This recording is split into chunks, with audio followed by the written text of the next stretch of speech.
This is a meeting that has been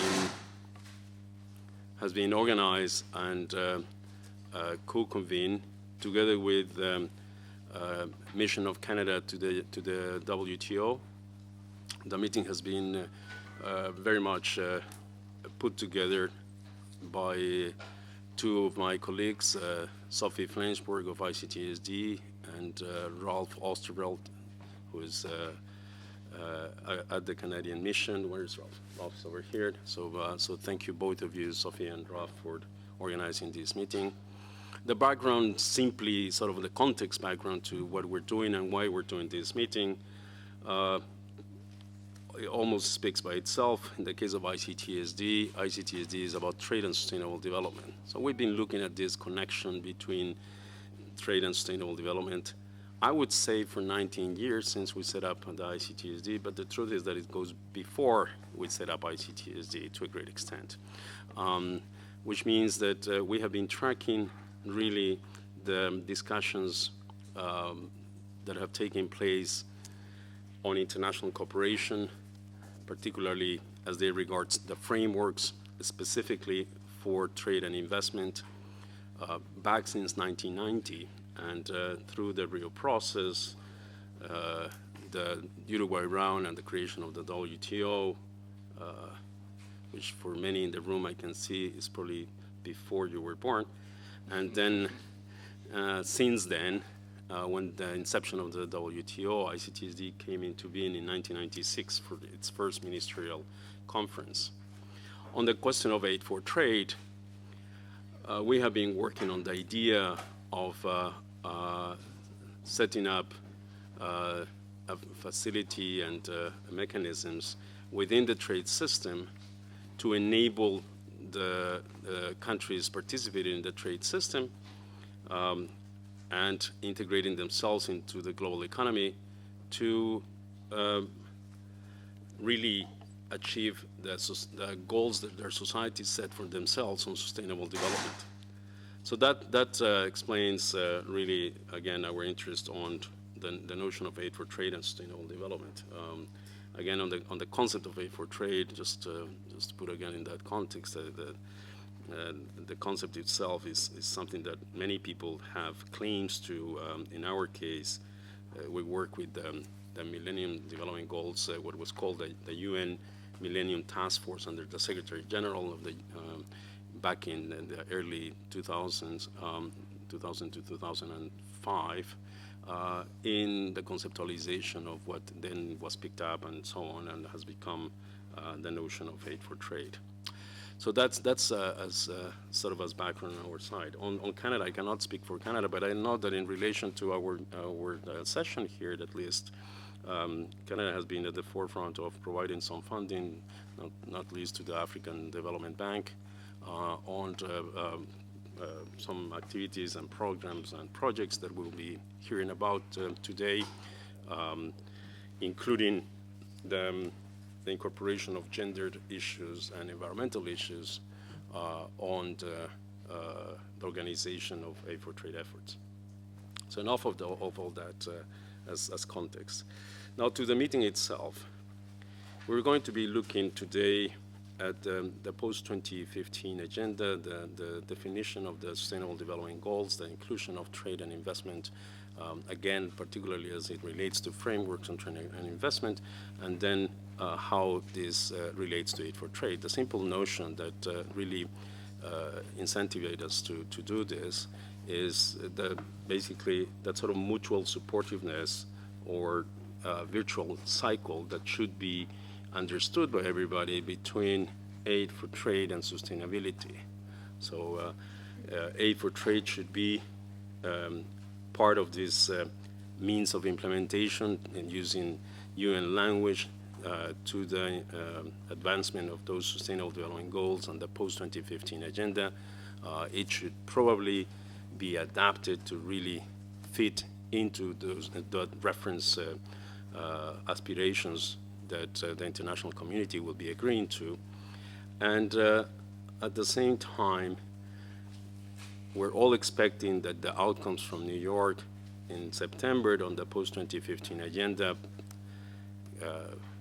building on the Addis conference on financing for development, the SDGs, and obviously work that has been done in this house and in other places on trade and investment, will be supportive of the notion of trade, investment, a globalized world that works for sustainable development. So is that sort of a very integrated approach that we take when we look at these things.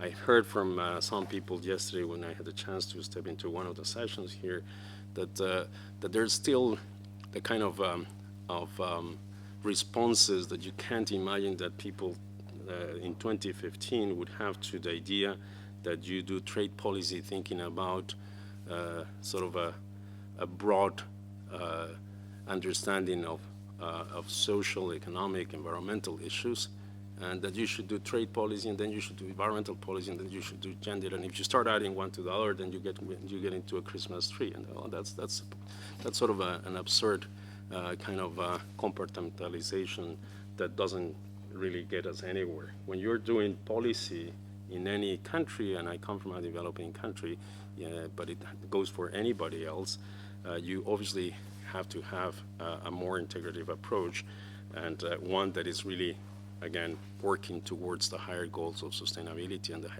higher ideals of sustainability. I think this is, which is what would get us into the first session, is really the beauty, if that's what we get, of this discussion in New York on SDGs and post-2015, is that we're going to now find ourselves in a post-2015 world where there is an international consensus about the universality of those ideals of sustainable development and how they should inform all these policies and the crafting of the frameworks. So from that perspective, what we're doing in the panel today is going through, again, a review of how is trade being discussed in this Sustainable Development Goals definition and the post-2015. And Alice Tipping at ICTSD has been doing the work to follow this very much in detail here and in New York, together with a team of other colleagues, working on some more specific issues. So she will be talking about that. Then we would like to illustrate two of the SDGs, take two of those SDGs and illustrate that point.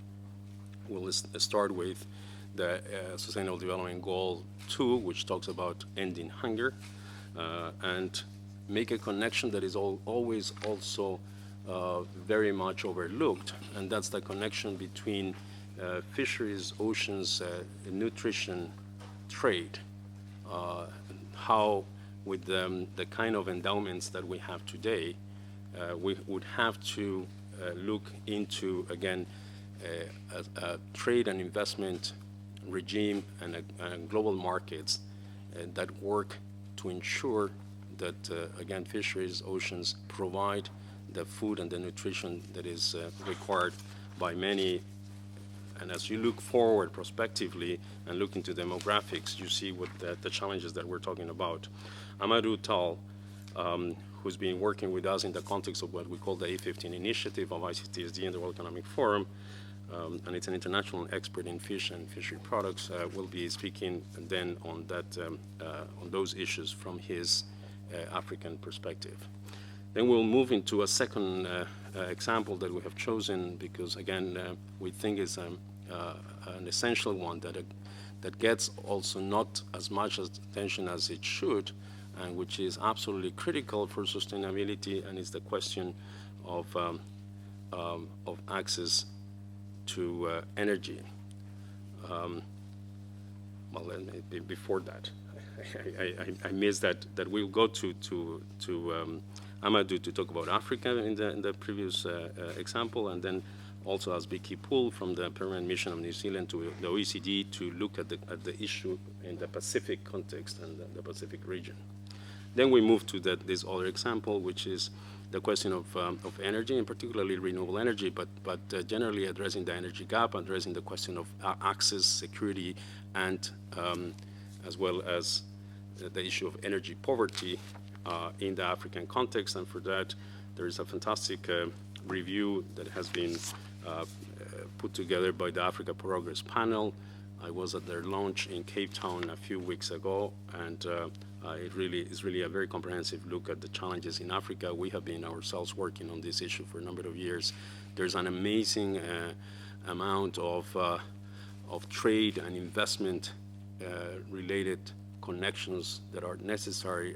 It's very important that they get addressed very urgently if we really want to move on the question of access to energy and security of energy in Africa, where only 50% of the sub-Saharan African countries, sorry, only a handful of the sub-Saharan African countries have access coverage of over 50% of their population, with, again, demographics that are terribly challenging.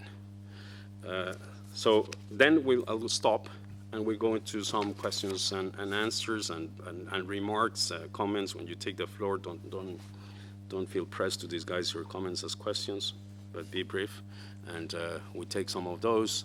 We move to a second part of the panel, and then we will look into what we call how to mainstream Sustainable Development Goals into aid for trade projects more specifically, so from a theoretical to a practical perspective. And we'll start with Lisbeth Cassier. Is that the right pronunciation? Yes. Okay. Who is a researcher for its sister organization, the International Institute for Sustainable Development, a Canadian-based think tank with global operations, and who's been looking at the integrated environment into aid for trade and producing a handbook for that. And so Lisbeth will talk to us about this.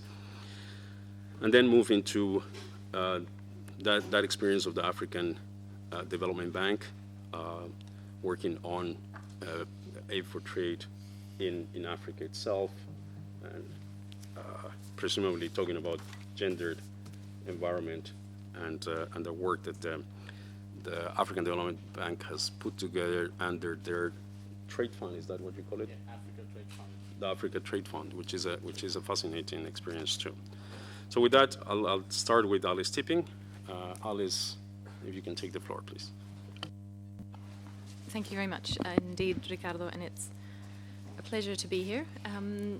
The colleagues who have asked me to give a very brief overview of where trade is present in some of the relevant Sustainable Development Goals have asked me to focus quite logically, I think, on some of the goals that are most relevant to the presentations that will follow through the rest of the morning.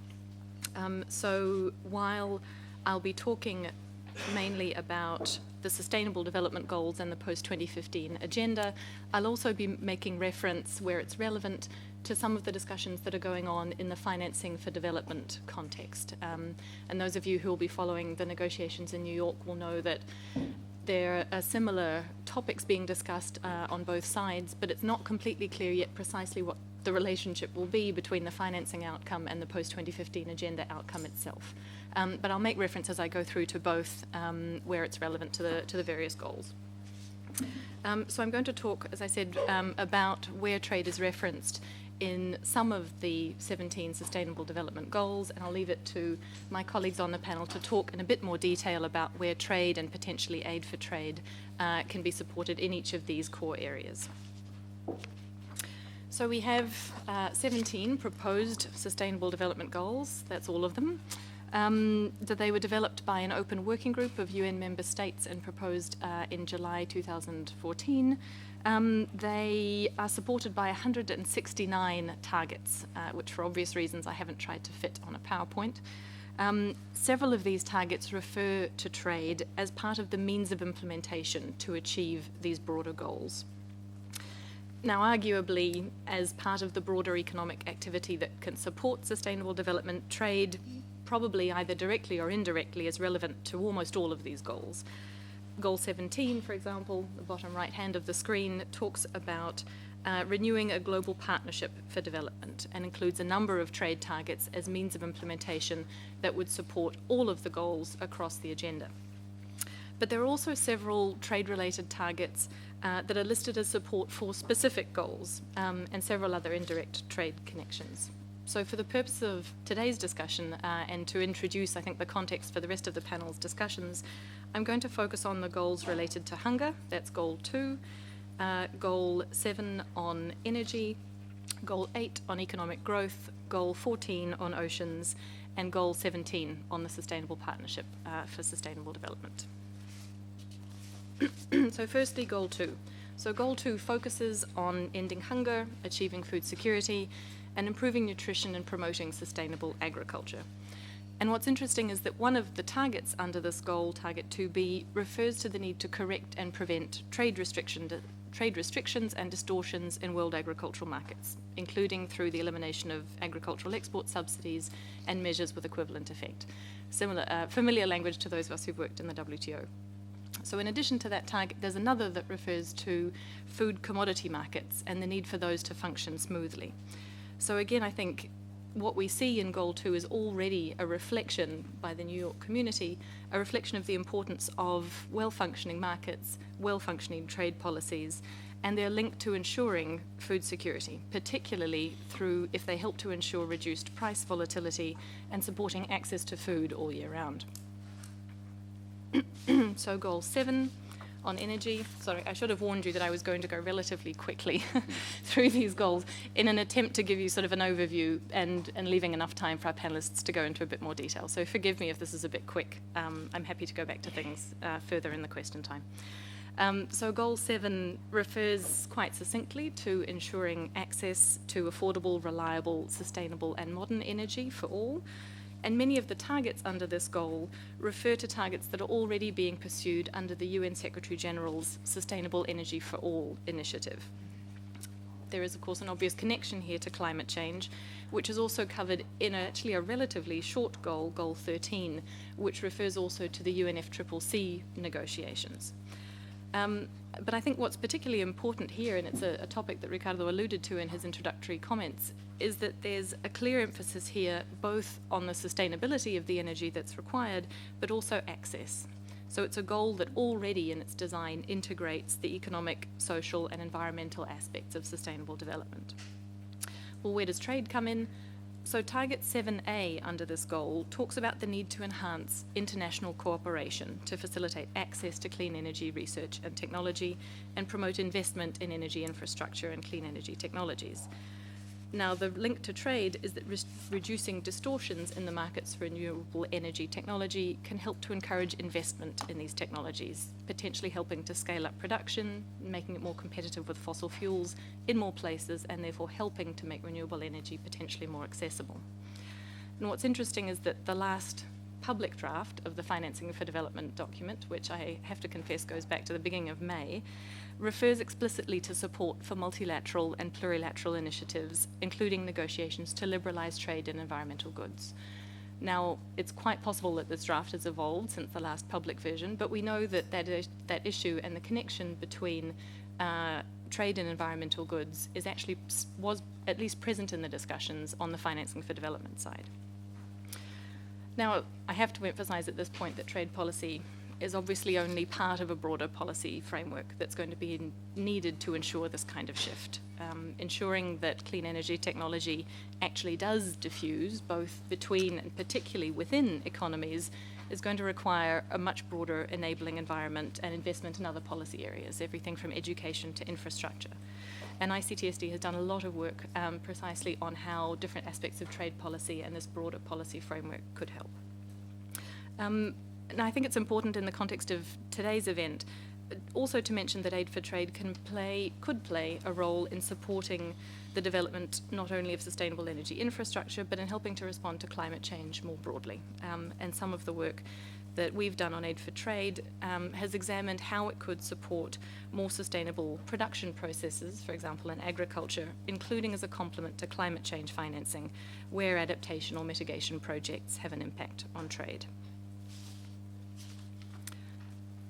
So moving then to Goal 8, it's no surprise to find references to trade's contribution under Goal 8, which refers to the promotion of inclusive and sustainable economic growth, productive employment and decent work for all. Increasing aid for trade is actually one of only 2 means of implementation targets under this goal. The other refers to global strategies for youth employment and the ILO's Global Jobs Pact. we've been hearing in the last few days how Aid for Trade can support involvement and engagement in trade, so I won't repeat many of those presentations. But I thought it was interesting to see in the WTO and the World Bank's joint report, which they released a couple of days ago, what they say about what more needs to be done to help to realize the potential contribution trade can make in reducing poverty. And I thought it was particularly interesting that among the key characteristics of the poor that have a strong impact on their ability to extract the full potential benefits of trade are rural poverty, fragility and conflict, informality, and gender. So I think there's a clear link here between Goal 8 on growth and employment and Sustainable Goal 5, which talks about achieving gender equality.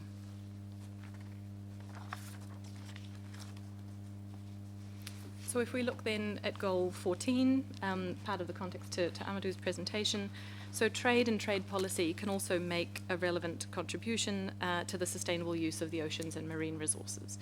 And it's interesting to see that the SDGs pick up one of the most high-profile trade-related issues around fisheries, which is the need to reform fisheries subsidies. So target 14.6 talks about the need to prohibit certain forms of fisheries subsidies that contribute to overcapacity and overfishing, eliminating subsidies to illegal, unreported and unregulated fishing, and a standstill in introducing new harmful subsidies.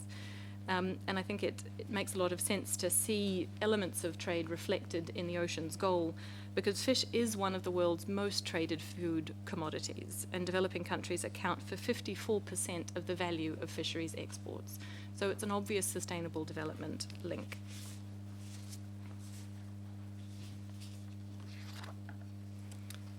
So Goal 17, which is the last of the Sustainable Development Goals in order, and the one that refers perhaps most broadly to trade and to trade's contribution, not just in the specific goals, but to achieving the entire Sustainable Development Goal framework. So there are many trade-related targets listed under Goal 17.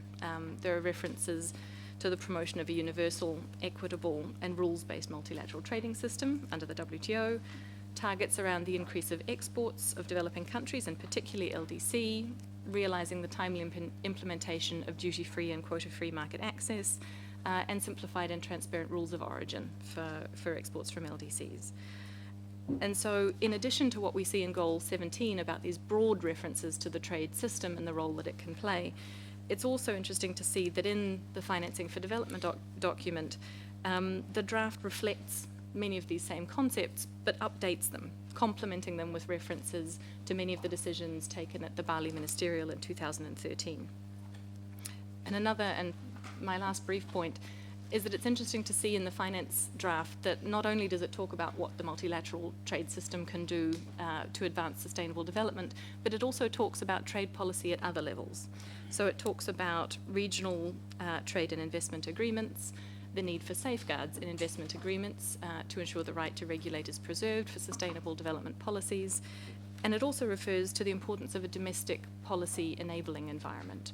So I think what you see is not only sort of broad trade references in Goal 17 on the multilateral level, but also complementary elements coming through in the Financing for Development discussion that talk about the need to integrate trade policy into sustainable development at all levels.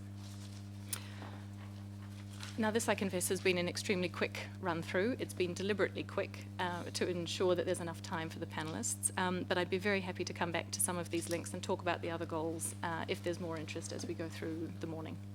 Thanks, Ricardo. Thank you very much, Alice. And one thing Alice didn't mention there is that some of the work that we're doing on this is also trying to contribute to some metrics so that the goals as they relate to the targets and don't just sort of remain a vague reference, but rather that there would be a possibility to really monitor and verify some advancements toward those goals. And so the work that we're doing is specifically on how to come up with metrics for those goals that refer to trade. And so, for instance, in the goals, there's very little about reducing trade costs or some more specific measures that could help us in better understanding what is being done there.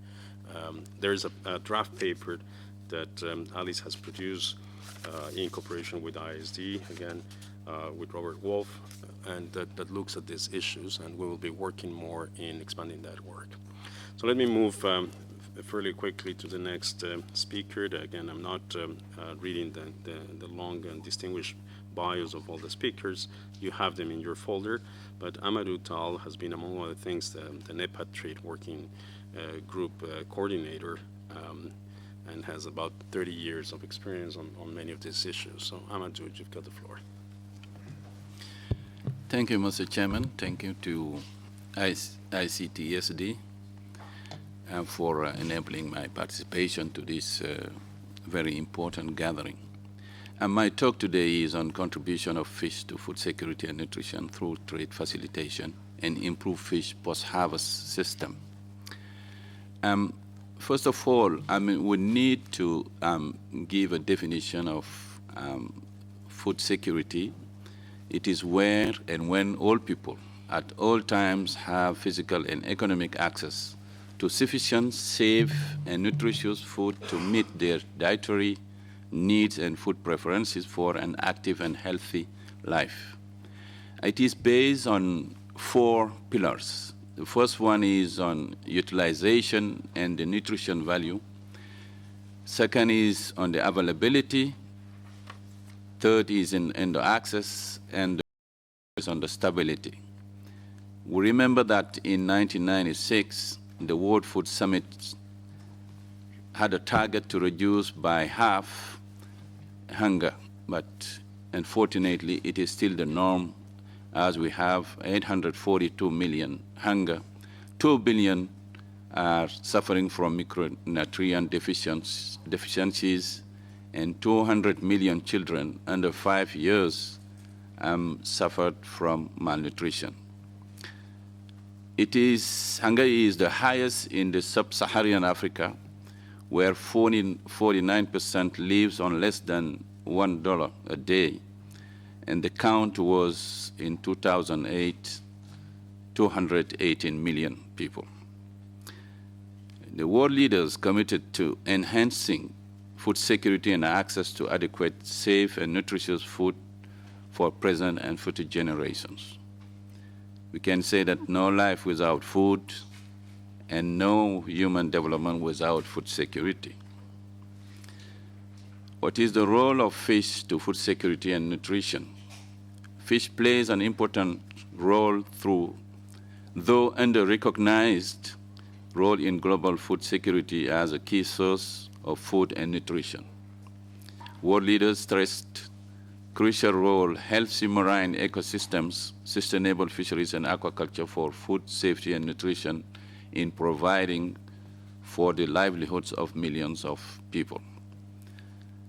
The table shows, and the slide shows that 17% of world total people rely on fish for their animal protein intake. It is higher in the SIDs countries, small island developing states. It is 40%, and it is even higher at the Solomon Islands, that's 94%. And it is between 22 to 50% in the sub-Saharan African countries. Protein and nutrients, we can have an account of 3 billion people relying on fish. And for the employment-wise, 56 million people are employed, where we have 15% of women. 200 million along the value chain, women fish traders in Africa and Asia account for 60%. And about 9 to 12% of the world's population, 600 million to 820 million rely on fish as a livelihood. When we go for the utilization and the nutrition value, we know that fish is very, very rich in protein, healthy food, omega-3 fatty acids, and the essential amino acids. For the availability, domestic supply means the local catch, imports, and exports. Total world production of fish in 2013 was 160 million tons. Africa came with 9 million tons, and the global trade was under 34 billion US dollars, where Africa accounted for $4.8 billion. Fish supply at growth rate of 3.2 between 1961 to 2009, outpacing the increase of the world population, which is 1.7%. Increasing demand for fish and fishery product was met by a robust increase in aquaculture. But because of the world population growth, 20%, and the demand for fish may not be met, so we have to make sure that aquaculture will be developed. For the access, it depends on the purchase power of human beings. There are a lot of disparities in fish consumption. Oceania, North America, 24 per capita, 24.6 kilogram per capita, Europe 24.1, Latin America 22 kilogram per capita, Caribbean 9.9, and Africa is the lowest with 9.1% per capita. More than 200 million Africans eat fish regularly.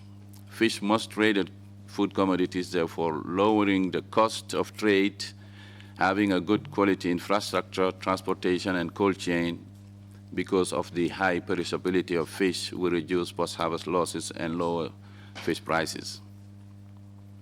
For the stability, we recorded the crisis between 2007 and 2008, the financial crisis, where we recorded really fish product prices that have rose. We rely on fisheries management, marketing, and utilization as a sound aquaculture development and women empowerment to stabilize prices of fish.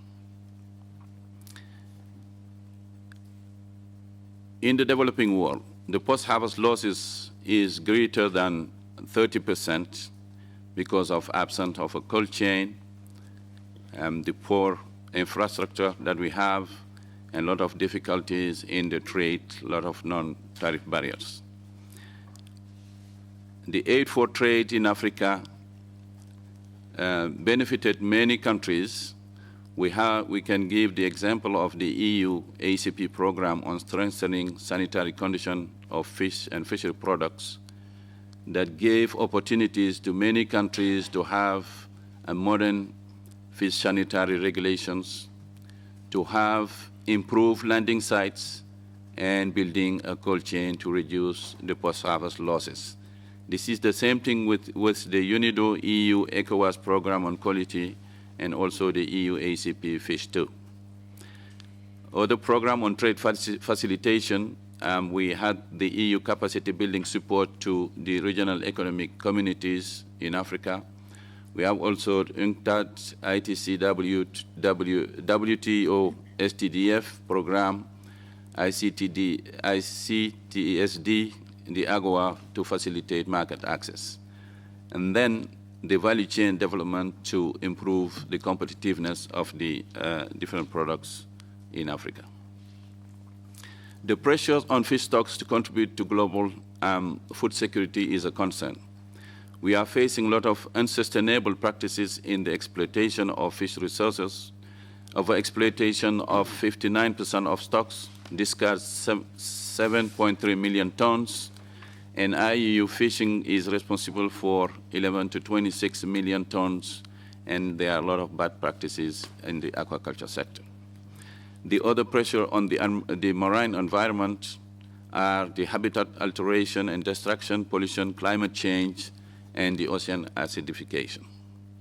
So what are the opportunities and challenges on future role of fish in global food security? We have current activities and initiatives in ensuring the continued role of fish in global food security. First, protecting and restoring the health, productivity, and resilience of marine ecosystems, promoting sustainable fisheries and aquaculture. We give the example of the CADEP, which is the Comprehensive African Agricultural Development Program to fight hunger. Trade facilitation, we have a lot of RTAs. We recently witnessed the signing of the tripartite free trade agreement between three main regional economic communities in Africa, involving 26 countries, 600 million population, and more than 60% of the GDP of the Africa. And we have also recorded the reduction of the cross-border trade with the building of the one-stop border post, the future role of fish in global food security. We have 4 points: management approaches to human activities that impact the productivity of marine ecosystem and the safety of fish, potential roles of small-scale fisheries and aquaculture in the global food security, reducing the losses, the bad fishing practices, and the bad aquaculture practices. Potential innovation in seafood production, in introducing, for example, the oyster culture. This is being done in Namibia. And mainstreaming fish in global, regional, and national can help on food security. In conclusion and recommendation, population growth and efforts to fighting hunger and malnutrition coupled with the effect of climate change and the habitat degradation have given rise to concerns about the sustainable contribution of fish to the global food security. But mainstreaming the role of fish in global food security and women will help policymakers at national and regional level make decisions to ensure continued contribution of fish to food security, including the quality infrastructure, trade facilitation, and all those elements. International cooperation and coordination through aid for trade needed to continue contributing address challenges, including capacity building, transfer of technology, culture, and trade facilitation. Thank you for your kind attention. Thank you very, very much, Amadou. You went a bit over time, but you did an excellent presentation, a very compelling argument, and that's exactly, again, the kind of thing that we're talking about before, which is making sure that we all understand that working for trade through aid for trade is working towards those kind of sustainable development goals, specifically, in this case, the question of hunger. In the case of hunger and agriculture, of course, we're not touching upon that here today, but there's a fantastic case when you look at the challenges on trade and agriculture, and you do it through a sustainable development lens. Also for similar analysis to what Amadou had just done, but it takes you really into a very different, if you like, understanding of what are the roles of the trade and investment frameworks to try to tackle those challenges. So let me move to the next example that we wanted to illustrate, and that's energy, particularly the question of access and security, and tackling energy poverty through clean energy. And we're going to look first at the Pacific Islands. We have Vicky Poole with us. Vicky has worked on and has led actually New Zealand's programs in Vanuatu, Kiribati, the Cook Islands, Fiji, and Tuvalu. And she's lived in some of these places as well. So let me just say that you have quite a bit of experience on this, Vicky, and we're very happy that you're with us. So yeah, I mean, on top, I think you have a donor's perspective, which is a bit of a different perspective than what you just heard, and that will be also interesting specifically for this meeting at the WTO. Vicky.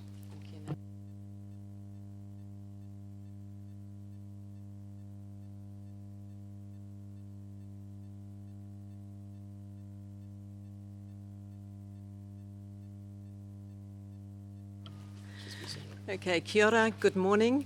I do come as a development specialist as opposed to a trade specialist. I'm based at the OECD in Paris, representing New Zealand, and particularly representing New Zealand on the Development Assistance Committee, where we actually do the measurement for the aid for trade. We also talk about development effectiveness, and what I've become aware of in the last 2 days of being at the conference is actually we do not talk enough about aid for trade in our development effectiveness. So I will be taking that back to the OECD DAC as well. So I see my colleagues here from the OECD, they might be pleased to hear that as well. What I will be trying, the message that I've really got from being at the meetings over the last 2 days is how we're not joining the dots enough with aid for trade and the work we do generally on development in the areas of policy coherence. Aid for trade is very comprehensive and integrated, and maybe we're not explicit enough about describing what that is. I've heard people in the meetings here even asking what aid for trade is, and certainly if I went and asked my colleagues back in Wellington what aid for trade is who are delivering our ODA, I don't think they could tell you. So probably my biggest message today and my takeaway from the whole conference is the need to better describe aid for trade. My role today in this session is to make the link between the Sustainable Development Goals, renewable energy and aid for trade.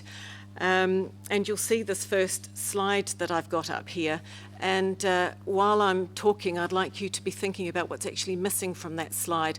I've got some very good colleagues in Wellington who put this presentation together for me.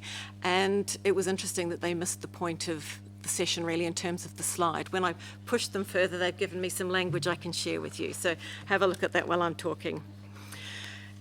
New Zealand's overarching platform for ODA is sustainable economic development. So the sustainable and economic development is clearly aid for trade, renewable energy, and it's about the SDGs. And New Zealand has been a very big supporter of the SDG process, and we will continue to be so.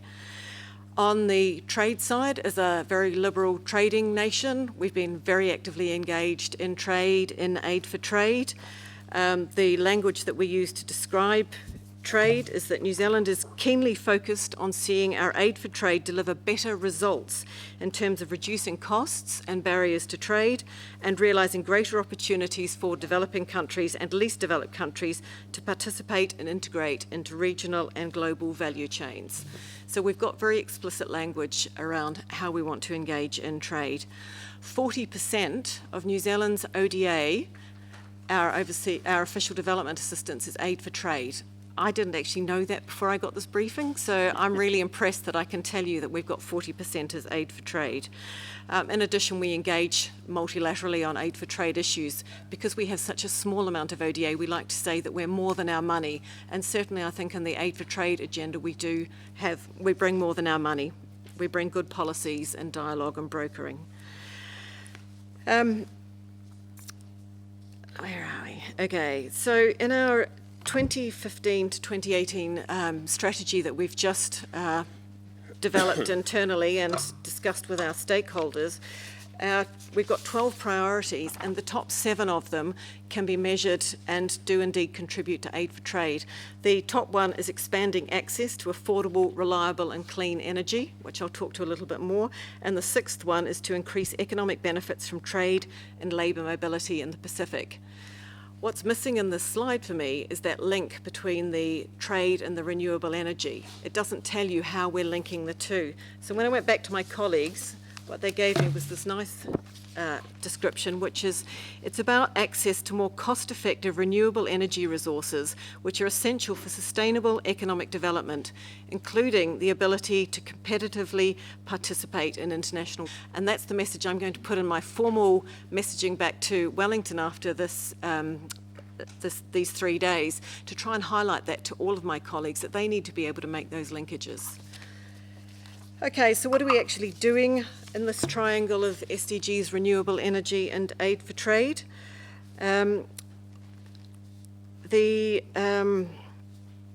we? Okay. So 60% of our aid for trade is spent in the Pacific.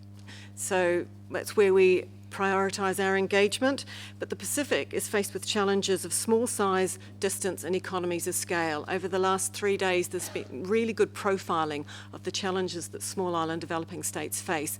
And on energy in particular, with the importation of diesel, it's a high cost. So New Zealand's been investing in particularly solar panels, but increasingly hydro, geothermal and wind renewable energy. It's to try and help promote that image of sustainable fragile environments. It is to help trade. Interestingly, and I've got some nice pictures here, the language that my colleagues use to describe the purpose of our renewable energy program, though, does not list aid for trade in here. I was quite surprised to see that when they've been developing these activities, they don't see aid for trade as an intervention, and yet it's there, it's implicit. There's no doubt that we're not doing it. We're doing it really well. The numbers tell that story, but in the optics and the way that we're designing these programs, we're not actually including aid for trade where we need to be. It's part of that theory of change when you're developing a program. So again, that's a message that I'm going to send back to Wellington, and that's the kind of discussion that we need to be having with our partners. And I see some colleagues from the Pacific here. I hope you'll make sure that this conversation of aid for trade linked to renewable energy comes up more from partners as well. I don't want to focus on the text. Here's some nice pictures for you. The Pacific's beautiful, but it's very fragile and vulnerable. So the solar panels, the uptake's been really great. The coordination with partners have been very good. There's been leaderships by government in the Pacific. They've designed roadmaps that we've followed. We've worked closely with other donors to make sure that we're all supporting an integrated process. It's been about ensuring not only putting in place the technology, but that processes and systems are there within government. It's bringing in the private sector. It's about cost recovery. Here's a picture of the Pacific. For those of you who don't know the Pacific, somebody commented in a session, I think, on Tuesday that they struggled to find a picture of the Pacific. I think most of us who live in the region can find them, but here's one for you to show you the expanse of the Pacific. So we've been working in the Cook Islands in partnership with them, particularly on remote islands with very small. Just to summarise, I think there's probably work that ICTSD and New Zealand could be doing together in the Pacific around raising this language, and I'm sure our Australian colleagues as well will be engaged as well, and hopefully to be championed by Pacific Island countries. To summarise, the message for me is really around this. It's jargon to use theory of change, but when we're talking about renewable energy, sustainable development, and that trade, that nexus of the three, we need to be able to better tell that story. I'll certainly be going back to Wellington, as I said, to make sure that we know that story better in Wellington. I'd like them all to know that 40% of our ODA is aid for trade, and that 26% of that is renewable energy. Thank you. Thank you, Vicky. And again, thank you for making a good, compelling connection between the issues of trade development, in this case through renewable energy, the question of sustainability, that the Pacific Islands, it doesn't escape anybody's mind and imagination, have been among the hardest hit countries by climate change and are expected to continue to suffer badly from climate change. So at the same time that you are providing access and energy security, you're also contributing to mitigation to a great extent. So thank you again for that, and congratulations on that program. I'm going to move quickly into Stephen Yebo to be the last speaker at this first part. And again, as I said before, to focus on renewable energy, this time the challenges for Africa, basing his remarks on the Africa Progress Panel. Stephen looks like a young man, but he's an incredibly prolific writer and commentator, and he's a great expert on this thing. So, Stephen, please.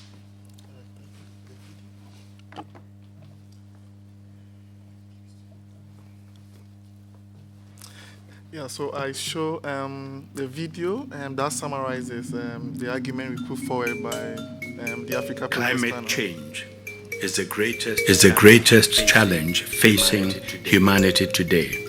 The effects of climate change are being felt all over the planet. but not equally. In Africa, millions already feel the consequences of global warming. Yet millions more have never reaped the benefits that citizens in countries with high carbon economies have long taken for granted. Climate justice demands that the world seizes the climate moment. Energy bottlenecks still constrain productivity in African agriculture and industry.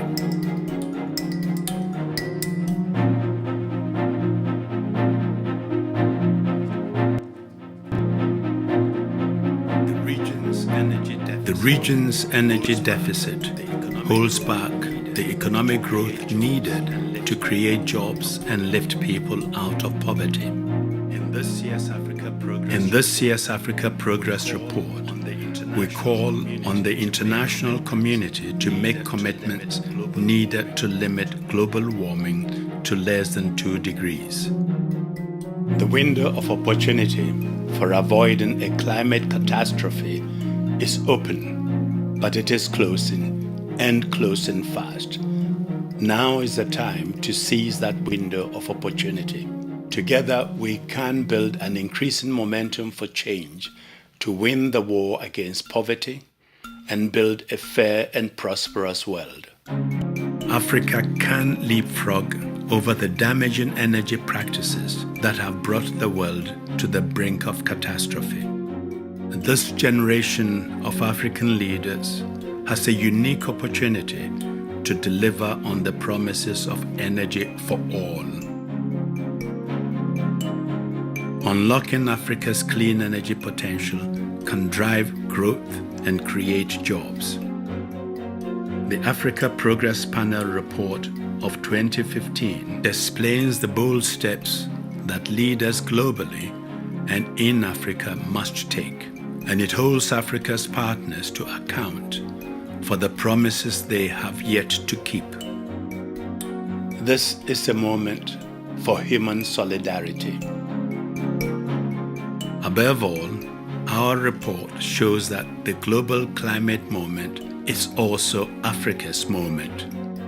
Africa's moment to lead the world.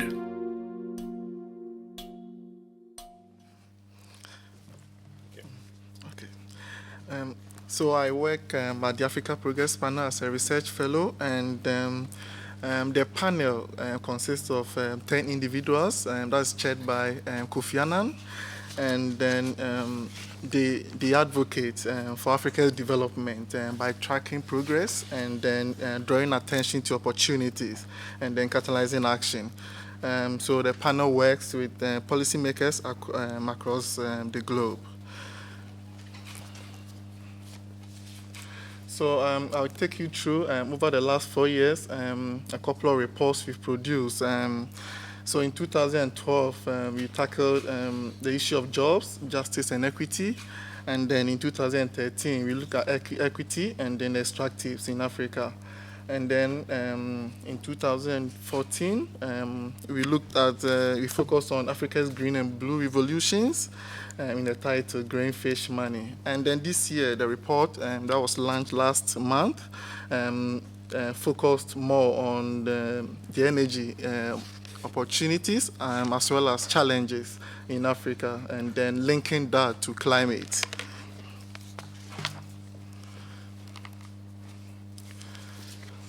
So the core issue is now the argument is how Africa can leapfrog, and by that, how Africa can reduce its energy poverty, drive growth, and then while the continent is transitioning to a low carbon economy. So millions already feel the consequence of global warming. And then at the same time, we have millions of people that have never reaped the benefits some high carbon economies have taken for granted. And then Africa definitely has abundant energy types. And we have oil, the gas, the coal, and then we have the geothermal, we have the solar, we have the wind. So the question is, why do we have over 600 million people still lacking access to electricity? and then this number keeps rising. So African governments have the opportunity to seize the climate challenge and to rethink their energy policies, and this means adopting an appropriate energy mix. And then with that, we adopt the energy mix, appropriate one, while we transition to a low carbon economy. So we kind of did this comparative analysis, and the scale of energy challenges, the problem becomes really clear when we do this comparative analysis.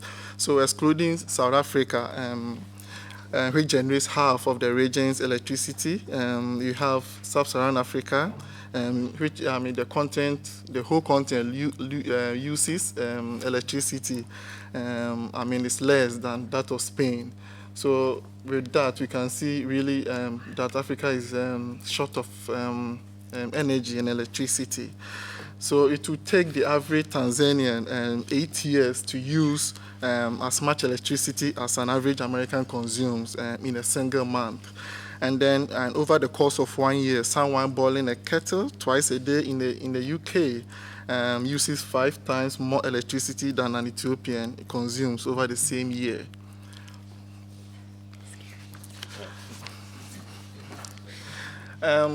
With the various arguments on the energy challenges that Africa faces, I think there is insufficient attention that has been given to Africa's another part of the challenge, and that is the use of biofuels in the households.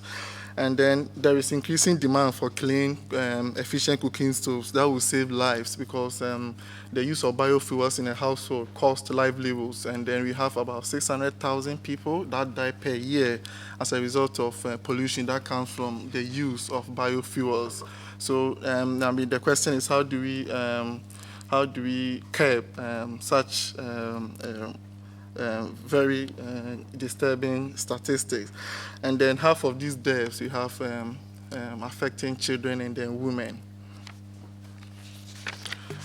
And we have this is a challenge, but on the flip side, we have we have the opportunity. And Africa's energy market, you say, it's $1 billion market. And why do we say that? Because households living on less than $2.5 per day collectively spend over $10 billion every year on energy-related products. So these products are the not cost-effective ones, which are charcoal, kerosene, candles, and torches. And then Africa's poorest household are spending around $10 per kilowatt hours on lighting, 20 times more than Africa's richest households. And then by comparing this to countries like the UK and then the US, on the national average in the US, an individual spends about $0.12 per kilowatt hour on electricity, and then in the UK it's 0.15. So we argue that the $10 billion spent on energy, by the Africans living on this minimal amount of dollars a day, could be an opportunity to seize the market. Definitely, even the poor are paying more, so that is a room for investment. And the opportunities, after decades of neglect, energy policy is starting now to get a center stage in most African countries, and governments are now adopting more ambitious targets to power generation, and then these are backed by really far-reaching reforms to change the energy dynamics. And then part of this sweeping reforms could be linked to finance, and now several governments are increasing their spending for energy. And we have countries, a country like Ethiopia, Kenya, Rwanda, South Africa, who are emerging as front runners in the global transition. You know why they are increasing spending for energy, and they are at the same time trying to go clean. So there is that smooth transition to a low carbon path. And then there are very great opportunities. And then throughout the report, we looked at some projects that have been undertaken in renewable energy. And then we selected some of them. These are projects that some are currently ongoing and some are yet to start. And then we could see that, yes, there is, that zeal, there is that passion to reinvigorate the whole renewable energy in Africa. And then this runs across the north, the south, the west, east, and then the southern Africa.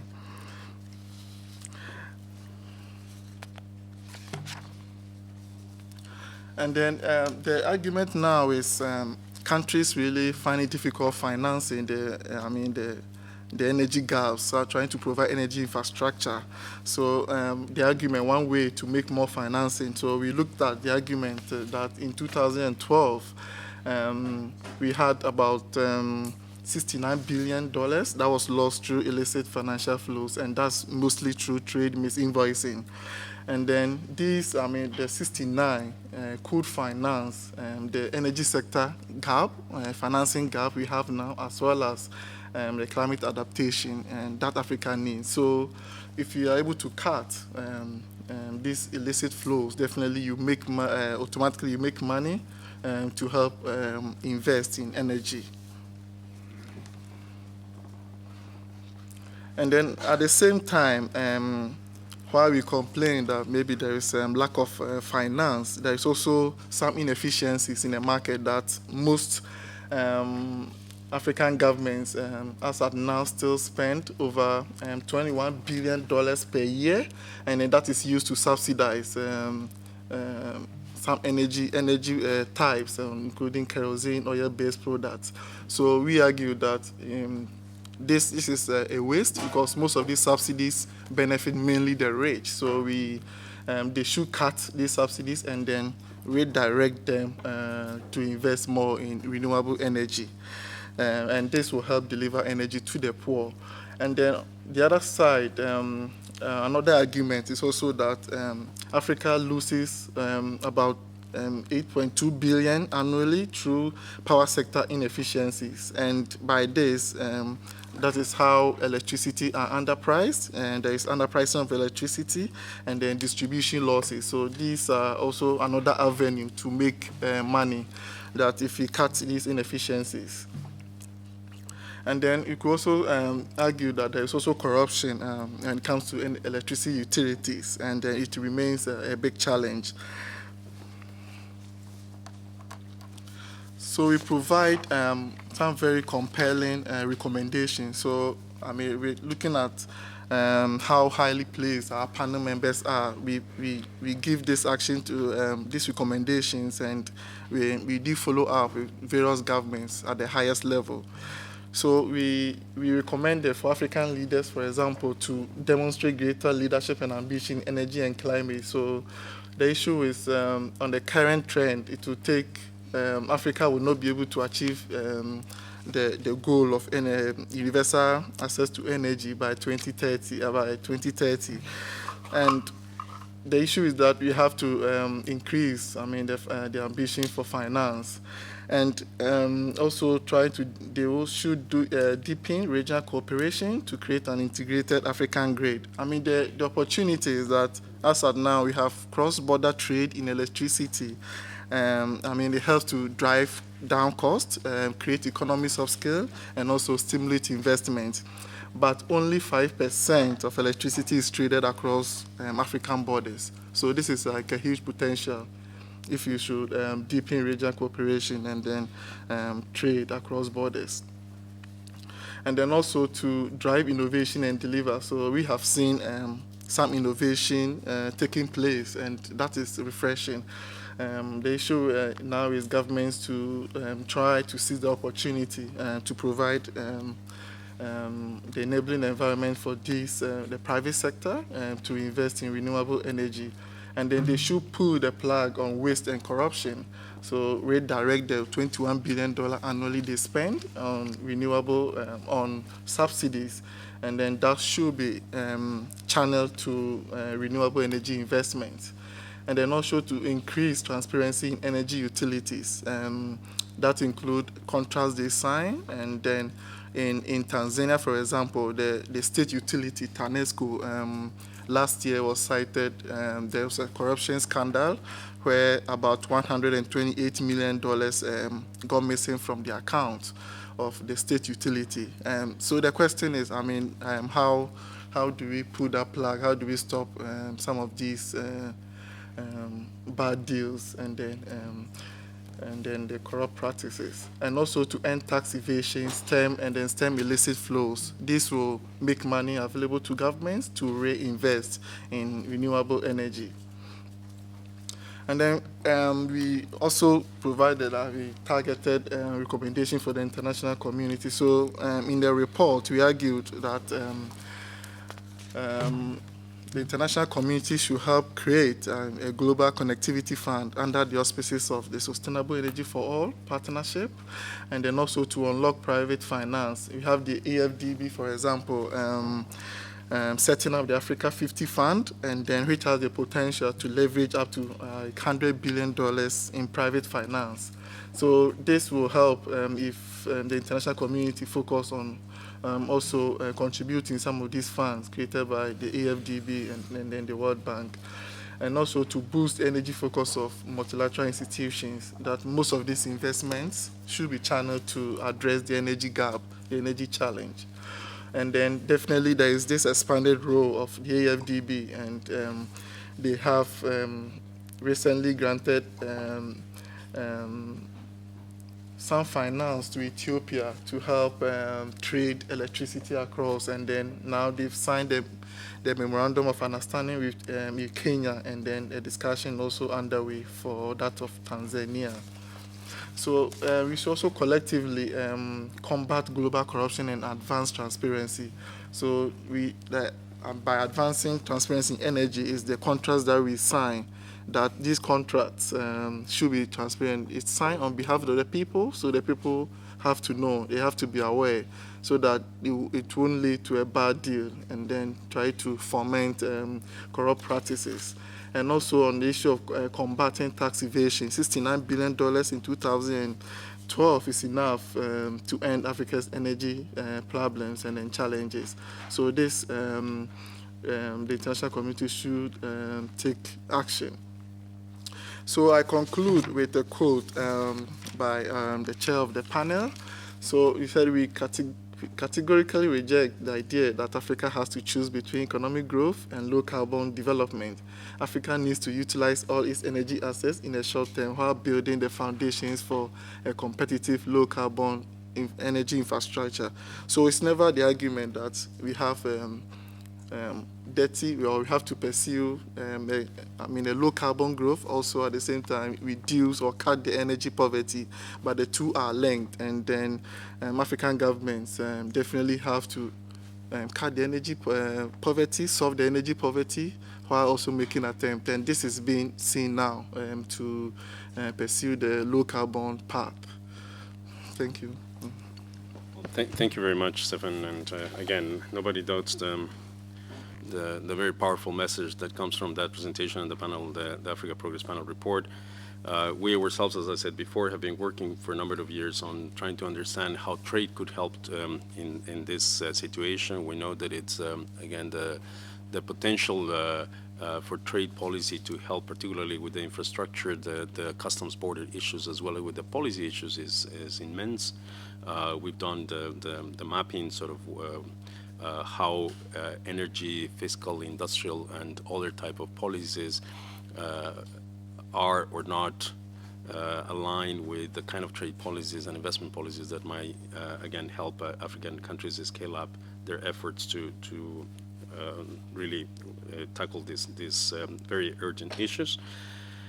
And aid for trade can be a very big part of that. So as Africa moves into this grid integration, the use of decentralized energy solutions, meaning grids, microgrids, modular individual solutions, and needs to have access in an efficient and cost-effective manner to technologies, both for final products as well as for components, it needs to to get again the trade policy right, and again, Network Trade has a big role to play there, as well as with the infrastructure-related matters.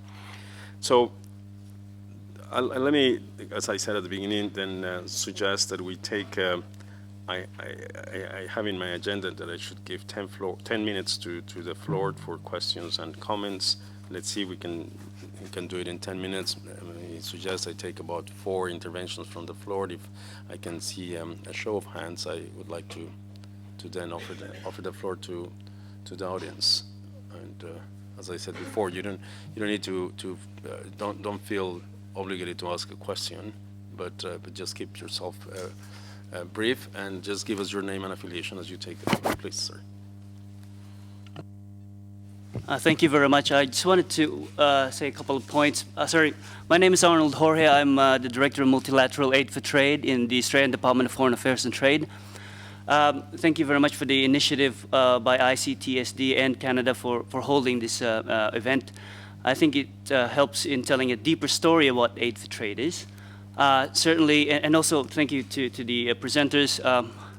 The first action I'm going to take once I get back is to cut back on my use of the kettle in terms of boiling tea. So, but in a policy context, though, I'd like to pick up on a comment made by my New Zealand colleague that I think it's quite important for us to really understand what it is that we can do in Aid for Trade that will actually help advance and progress all of the agenda that we're pushing in both the environmental issues as well as fisheries and food security areas. One thing it might be useful to note, we also have this challenge in terms of convincing our, I guess, our more colleagues in the development area of understanding what Aid for Trade and how it sits in terms of even the work that they're doing in environmental front, for example. But it might be useful to note that the OECD DAC codes, the CRS codes, sorry, on fishing policy, fisheries development, for example, and energy policy and power generation are actually automatically counted as Aid for Trade. So that would be at least one basis to engage some of our policy colleagues and development program managers in like saying to them, look, what you're doing, you may not know it, is actually counted as Aid for Trade. So therefore, the next step is for them to understand that so-called theory of change, as you were saying, about what it is that they're doing that actually contributes to progressing these things and how it is actually Aid for Trade in nature. Thank you. Thank you. Thank you very much for that, that comment, Arnold. Anybody else would like to take the floor? Yes, please. Thank you for the excellent panel. Jodie Keane from the Commonwealth Secretariat. Just a question for the last speaker, Stephen. I was wondering if you could perhaps make a comment as to how far the SDGs go in terms of addressing illicit financial flows and kind of financial governance aspects, if you like. Thank you.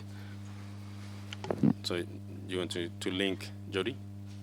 Do you want to link Aid for Trade and these issues of governance? Sorry, I can't hear you, Ricardo. So I was saying, could you just clarify? You want to link Aid for Trade and governance issues, is that? Stephen mentioned illicit financial flows, and I was wondering if he could comment on how far the SDGs go towards addressing that aspect. Okay, but we'll try to get Stephen to say something about that, but I'd like to try to keep you to Aid for Trade, SDGs linkages as well. But it may be that we can do something there too. Anybody else has the floor? Like the floor? Okay, then let me get back to Stephen first, and then see if others would like to make some comments. I mean, throughout when we were drafting the report, we were working, collaborating with the Global Financial Integrity, and then we are trying to, now the challenge is how you assess, what constitutes illicit financial flows. There is, as of now, no definition of illicit financial flows, and difficult to track trade misinvoicing, and sometimes corruption is part.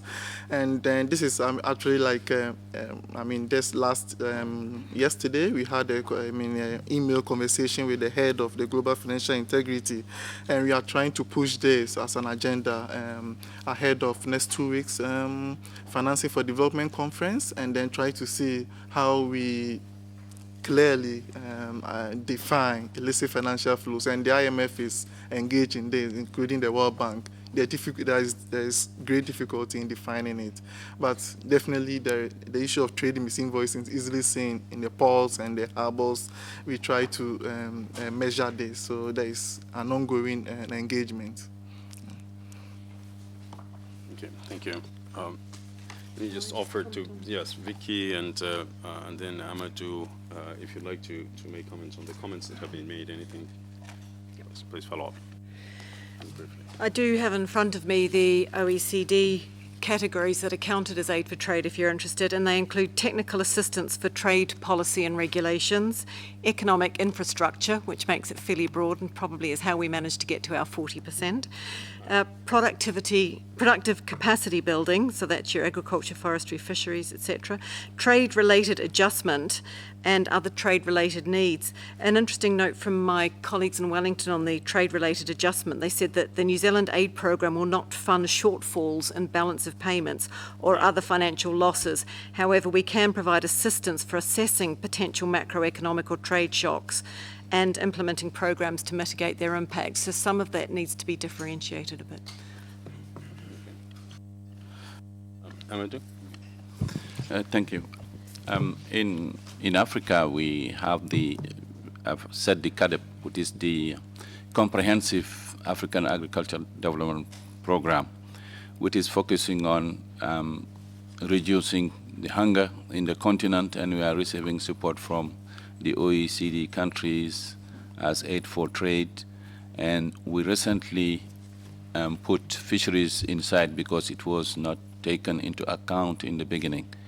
And the RECs, the regional economic communities, are the building blocks for the continental free trade agreement of the Africa, are now receiving a lot of support on aid trade, on governance, and food security. Thank you.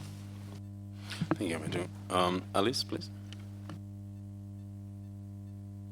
Thank you. I just thought that I'd mention very briefly, in flipping through the proposed Sustainable Development Goals, there is at least one target that refers to illicit financial flows, and that's 16.4 under Goal 16, which talks about peaceful and inclusive societies and access to justice and institutions. So at least in the SDGs context, that's where the illicit financial flows topic comes up.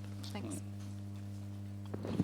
Thank you. Okay, so let's move, and we're just in time to do that, to the second part of the session, where, as I said at the beginning, we will focus on how to mainstream Sustainable Development Goal objectives into aid for trade projects from a theoretical to a practical perspective. And we will start with Lisbeth, and Lisbeth, as you have it in your bios, is a researcher at the IISD, previously with experience at UNEP, and she's been working on trade and green economy, and now specifically on the issue that she's going to talk about. So Lisbeth, you get the floor.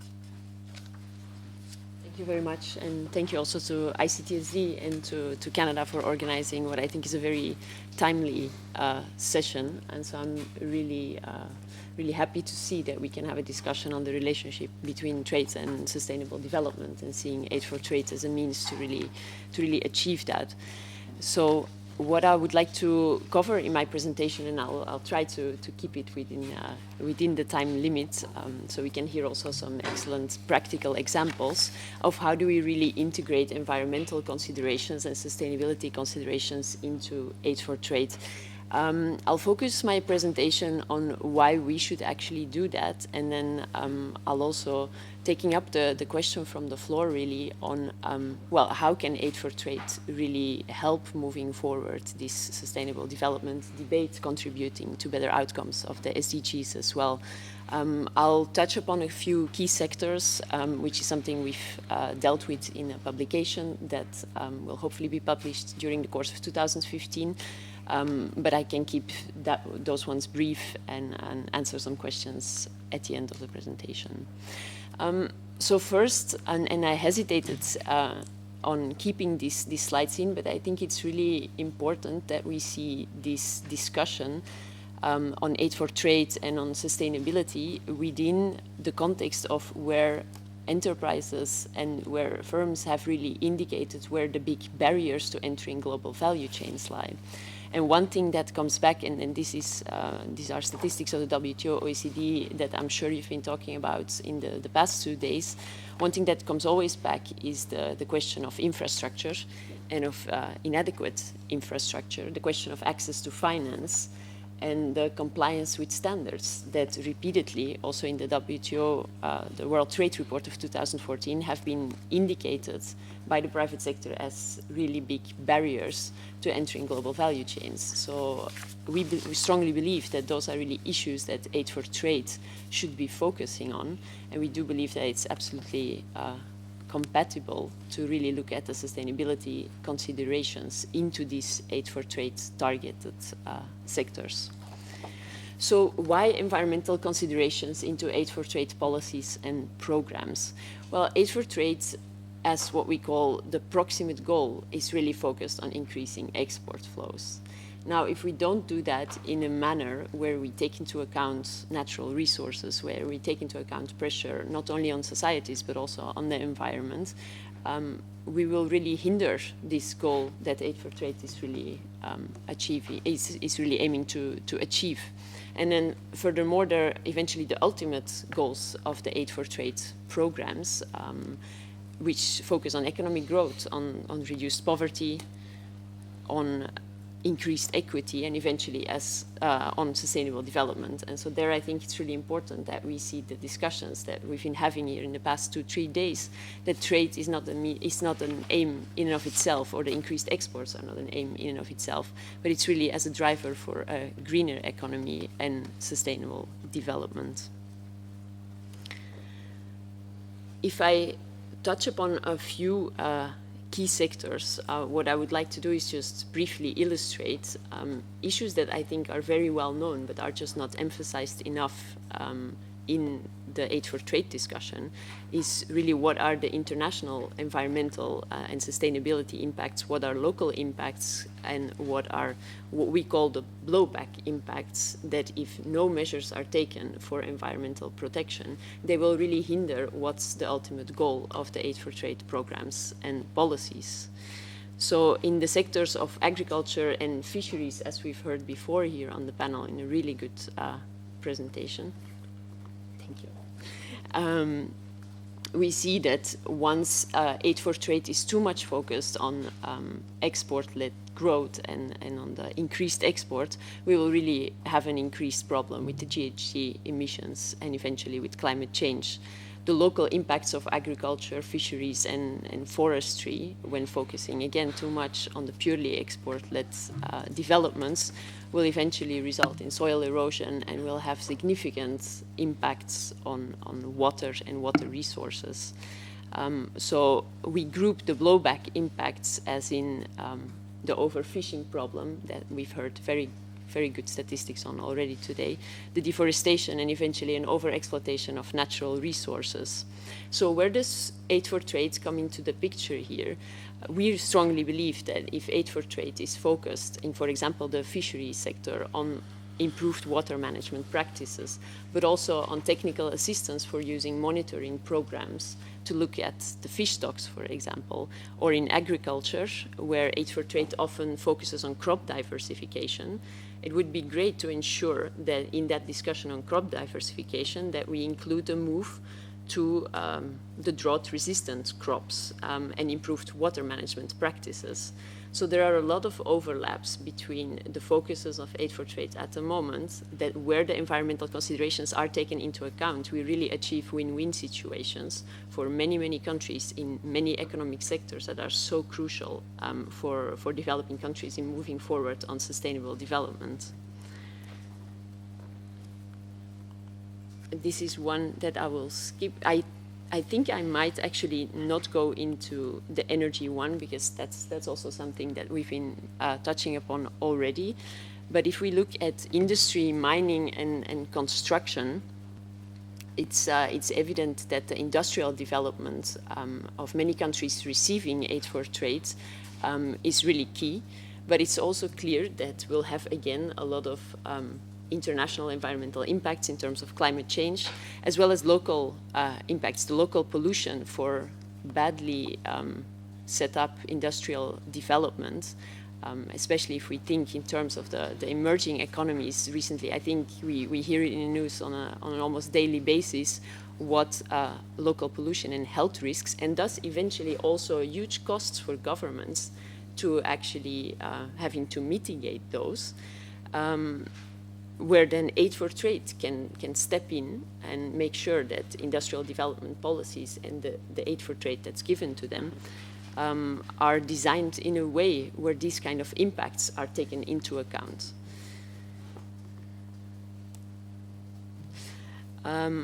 Transport and infrastructure and storage infrastructure is another one where we see a lot of international impact in being on biodiversity loss, for example. We have land use changes, lots of land conflict, poor planning of transportation infrastructure projects, where we believe there's a strong role for aid for trade, and that's also where I would like to relate to the infrastructure debate that I think we've been touching upon, is to really, let's help avoid poor siting and planning, let's upgrade technology and infrastructure, and let's use aid for trade as leveraging finance from the private sector to actually be able to deliver upon infrastructure. I think that's the infrastructure goal, which I believe is the SDG 9, but I would leave that to Alice to confirm, is one that we haven't talked about so much. But at the end, we see it coming back, I think, in all the presentations that, especially on sustainable energy, for example, that infrastructure will be a major challenge. And aid for trade, I believe, can really do a lot of things to help delivering on sustainable infrastructure, and can be a lever for the finance that is so much needed to deliver on these infrastructure projects. Let me get into the how of aid for trade and sustainable development. One thing that we have elaborated on quite a bit in the publication that we'll hope to give to you in the course of 2015 is the use of the strategic environmental assessments. And this really goes beyond the project-based environmental assessments, but really going to a strategic review of aid for trade policies and programs, and looking at really what the environmental and social consequences are of implementing certain programs. That means gathering a lot of information ex ante before the implementation of aid for trade programs, where we really have to evaluate what are the potential impacts, what are the measures that need to be taken in order to mitigate environmental and social effects, and also what are the alternative options within these programs that we may want to be looking at. The other way to drive aid for trade for sustainable development is really to focus it on enabling market access. Goes back to the first slide that I showed you. So not only on infrastructure, there's a lot of work to do, but also on the standards compliance, for example. What would be very helpful for aid for trade to do is really focus aid on establishing national standards bodies that do not only just develop domestic standards, but that will also look at the international standards that are available, and then informing the private sector within the domestic market of which international standards are out there, how to comply with them, and focusing aid for trade really on the sustainability standards will also really foster the private sector to be able to enter these global value chains and eventually increase their exports. And fostering cleaner production is something that is, I think, that should hopefully be very cross-cutting across all the aid for trade programs, because there is really a win-win situation if enterprises and industries focus on cleaner production, by financial aid that is given through Aid for Trade programs, they'll reduce costs, they'll work more efficient, and so eventually they will also be able to grow faster and in a sustainable manner.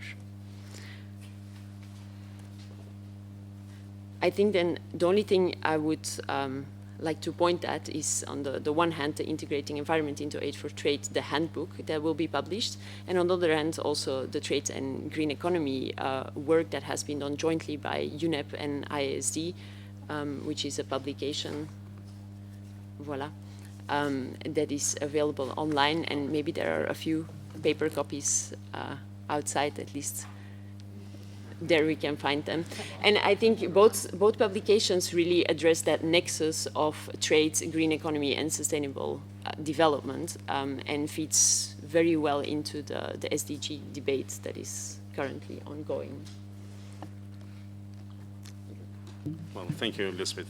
I just got confused with your last slide. So is the economy handbook the same as the Aid for Trade? No, there are two different publications. Okay. So one focuses more on the general context and the other one on Aid for Trade. Okay, thank you.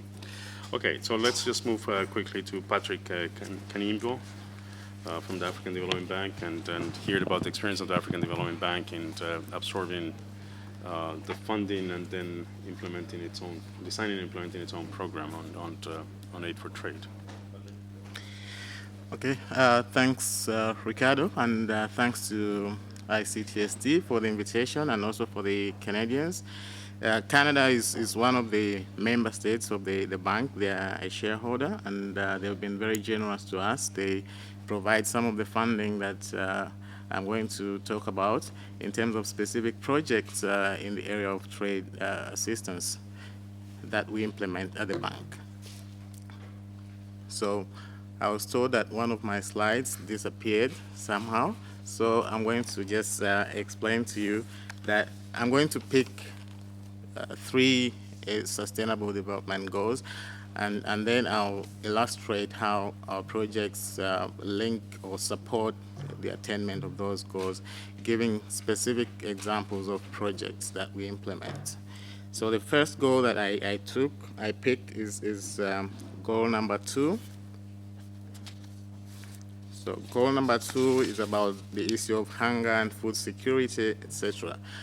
And I showed in that slide, which has disappeared, that the key issues there, I think, that for the poor farmers, they get affected disproportionately by issues of trade constraints. So issues of poor infrastructure to the fields, poor infrastructure to access markets, and issues of trade facilitation. Alice mentioned about well-functioning markets. In Africa, you see that there are several areas that are food deficit, and there are areas that are food surplus. To link those, you need proper functioning, both hard infrastructure in terms of roads, etc., but you also need trade facilitation soft issues.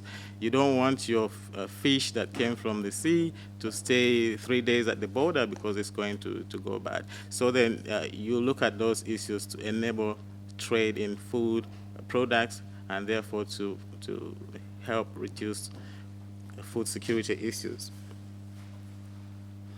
And then the next goal that I picked is number 5, about gender equality and empowerment, women empowerment. So in our projects specifically, we observe that women traders, they face specific issues that are specific to them more than any other traders.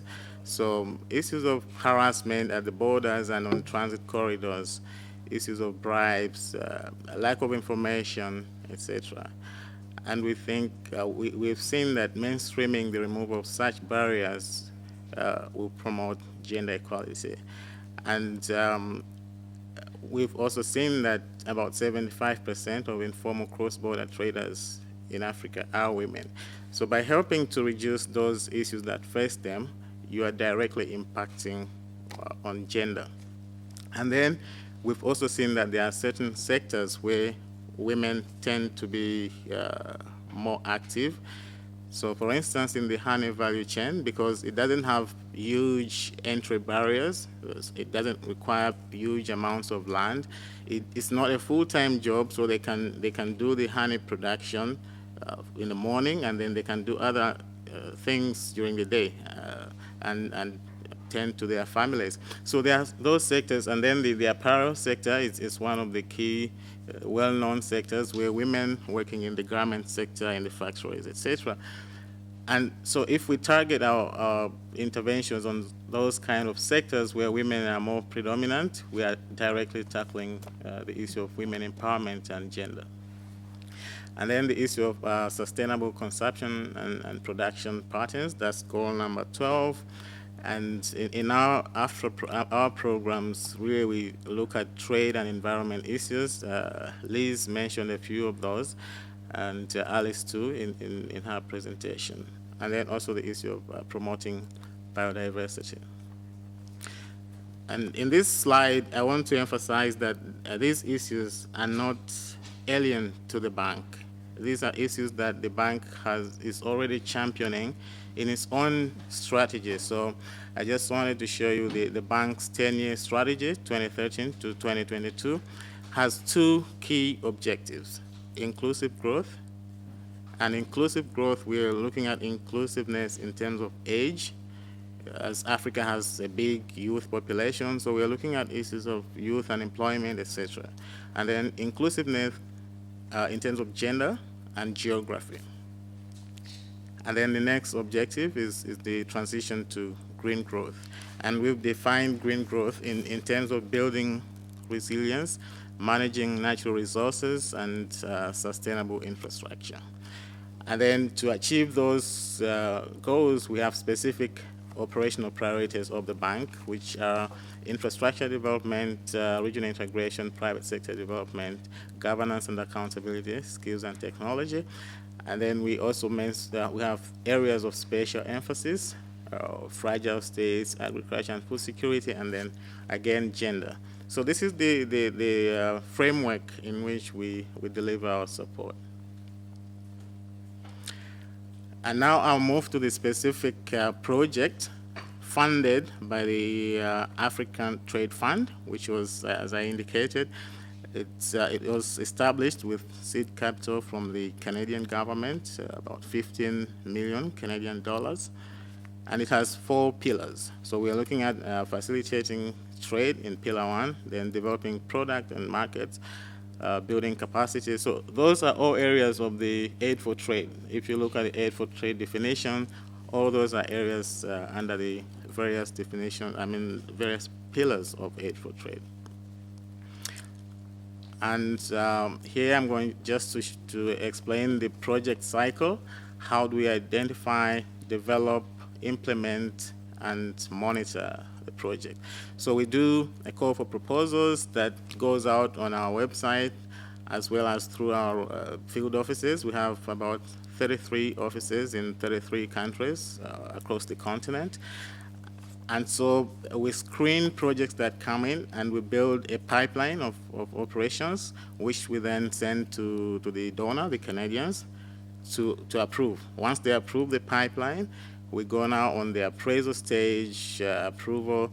The approvals, depending on the amount of the grant, could go to the bank's board of governors if it's above $1 million, or below that there's a committee, a technical review committee that would approve it. So the aim is to make it a fast dispersing facility so that we can see quick results. And then all these processes of finalization and signing of grant agreements, disbursement, implementation stage, and then monitoring and supervision of projects, and ending with the project closure, project completion reports, to then see what can be learned for the next cycle of projects. So this is the project cycle for AFTRA. I hope this one hasn't disappeared also. They tend to, okay, wow, this is all my presentation. Maybe I need some technical assistance here, if I could. The previous one? Yeah, but I wish if she can fix it, because I have lots of graphics in the prevent, which I can. It's easier to go with the graphics. So, right.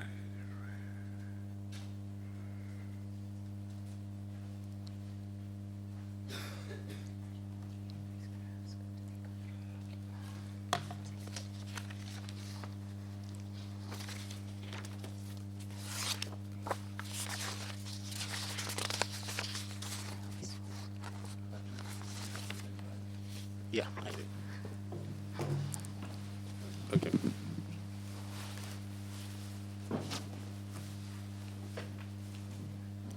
Well, maybe while Patrick is doing that, we can talk about two things that are obvious from his presentation already. One is the question of scale up of this kind of the approach and the projects themselves, which I hope you address when you take back the floor, Patrick.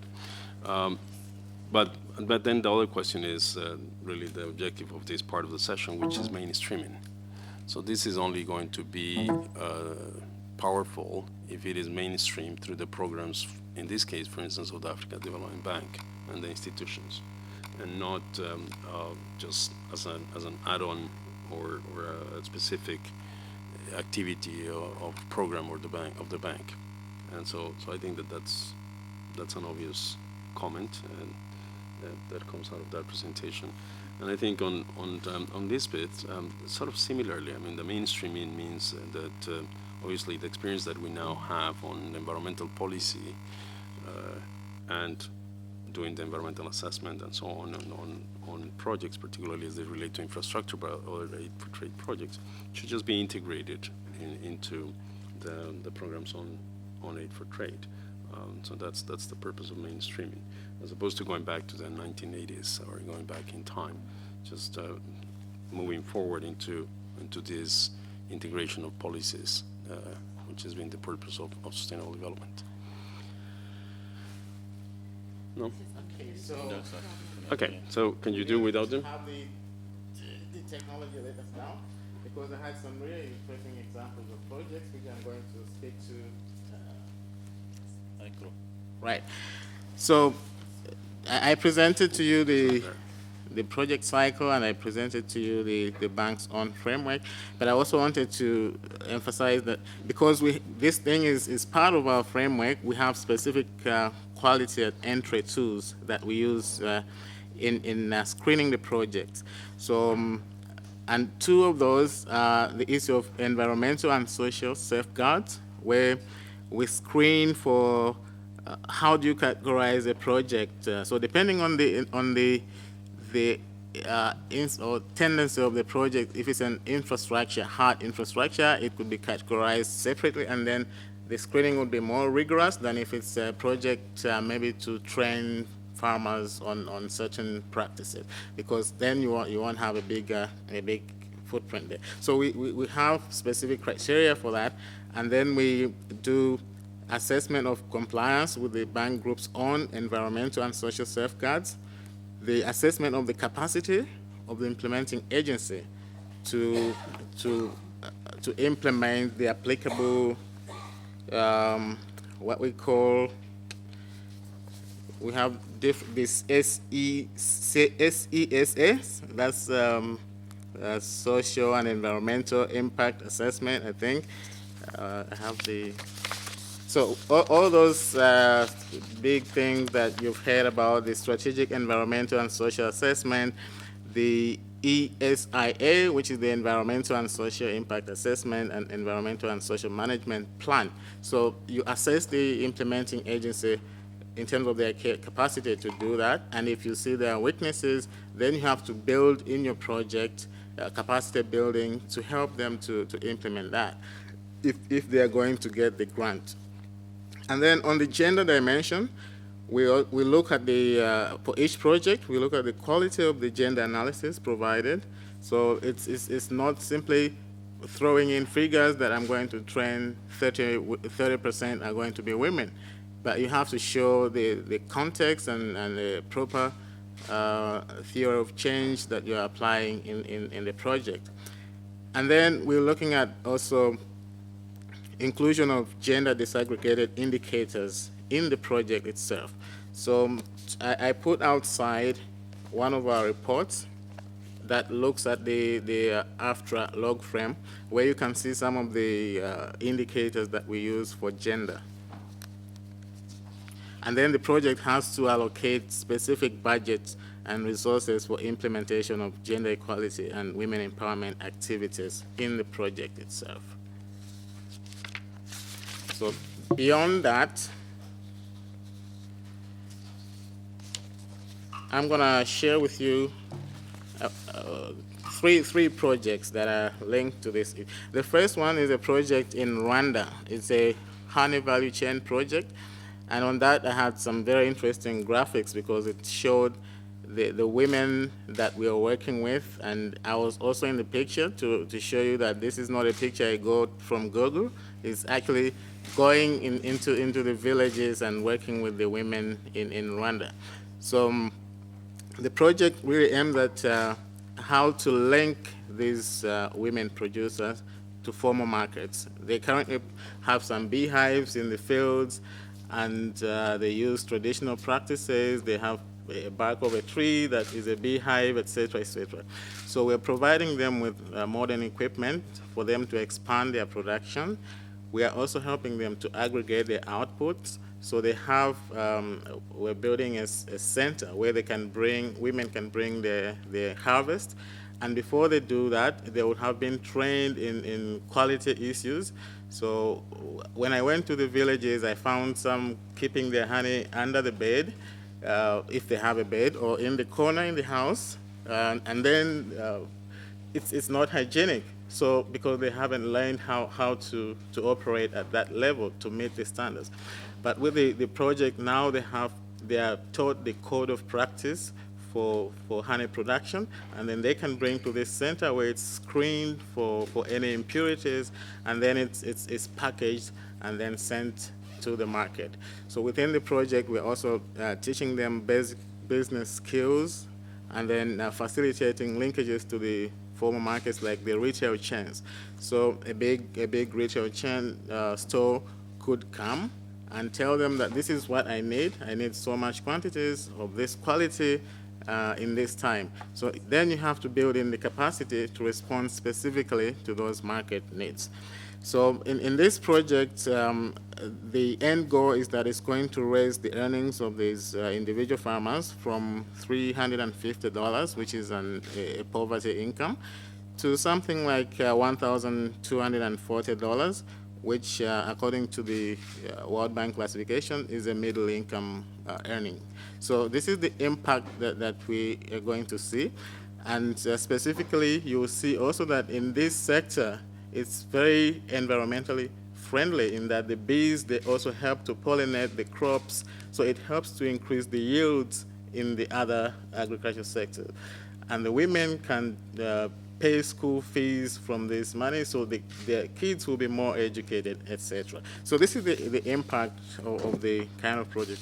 A similar project we are implementing in Zambia is called Take Bus. I think for Take Bus, what I need to emphasize is that you'll see that these projects are small scale. So the question is, how do we amplify the benefits to a larger community? So we're trying to go into partnerships with other organizations that are doing similar kind of job and see where we can plug in to amplify the benefits. So in Zambia specifically, we're working with an organization called SNV Netherlands. It's a Dutch NGO, but it works in about 36 countries across all the continents. So they are very good at working with the grassroots, and we've partnered with them to deliver this project. It's a honey value chain project in Zambia. And then I was going to also share about the Trading for Peace project. The Trading for Peace, again, it shows how we've worked with other partners, because initially it was started by USAID, East Africa. Essentially, it's aimed at encouraging interaction and building trust between communities through the facilitation and formalization of cross-border trade. So these are communities in post-conflict countries, especially in the Great Lakes region of the DR Congo and those surrounding areas. So you're facilitating the movement of these people across the borders to the traders, and most of them, again, are women informal cross-border traders. You don't want them to stay informal. You also want them to graduate from informality to formality. So that's one of the transformations that we're looking at. And in that slide, I had a trade information desk, which is really a transformed container that then we put at the border and equips it with computers and personnel where these women can come and get the trade information that enables them to cross the border quickly. So these are some of the projects I wanted to share here about, and I'm sorry I couldn't show you the graphics. Well, don't be sorry. You've done a great job describing the slides, the pictures, but more importantly, what they reveal about the work that you're doing and how this is really linking again development and sustainability goals in trade-related projects. So thank you for that presentation, Patrick.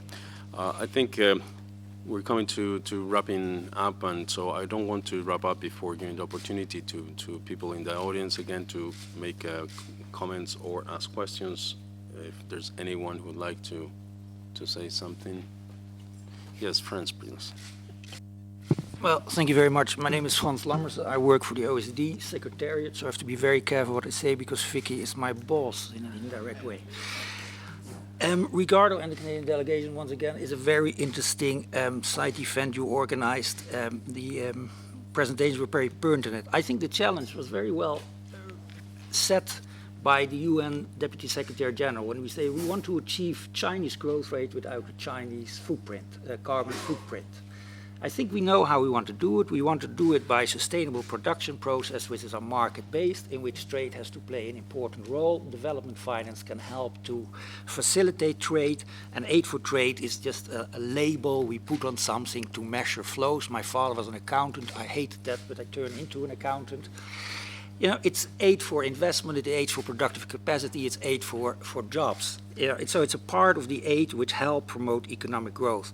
Now, the role of trade in the Sustainable Development Goals, I think, is very disappointing. It's a sort of backward-looking policy. It's, you know, finish the DDA, which is very important, you know, give quota-free, duty-free access, which is all very important. But I think the debate on trade policy has moved on, and this global review is showing that it has moved on to focus on trade costs. Why? Well, because trade costs are very important for the low-income countries, they're very important for SMEs, and they're very important for agriculture products. 3 areas in which the poor are very present, and if we succeed in addressing those areas, we succeed in making economic growth much more inclusive. The challenge is to do it sustainable.